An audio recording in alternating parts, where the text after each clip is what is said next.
Well, it seems that your journey has ended. Very sorry about that. It was always going to end this way, of course. If it weren't by me, it would have just been by some other, terrible thing. Just, you could not imagine how terrible it would be. Just, I get scared thinking about it. I'm glad it's not me. It reminds me of a time I was speaking to my good friend Orville. We were we were sitting on a park bench watching the pigeons. I was on the left, he was on the... Oh, wait, was I on the right or left? Anyways, it doesn't matter. We were sitting on there watching the pigeons. And I said to Orville, "Friend, those birds are frozen." And he kind of looked at me like I'd lost my mind. But I reminded him that it was winter, and often birds will sit in a tree until they freeze.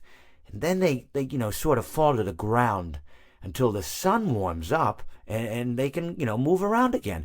So I said to Orville, "You might as well save those breadcrumbs until the birds thaw, because they can't very well enjoy them in the condition they're in."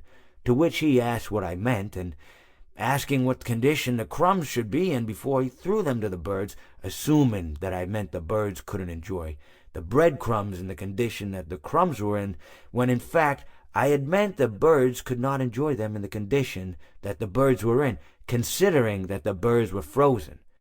So he took a moment and then threw his last handful onto the ground. I said to him, "Orville, why did you throw the breadcrumbs to the birds when I just told you they're frozen?" To which he responded, "The breadcrumbs are not frozen." Again, misunderstanding my words. I didn't mean to say that the breadcrumbs were frozen when I said I told you they're frozen. I'd been referring to the birds.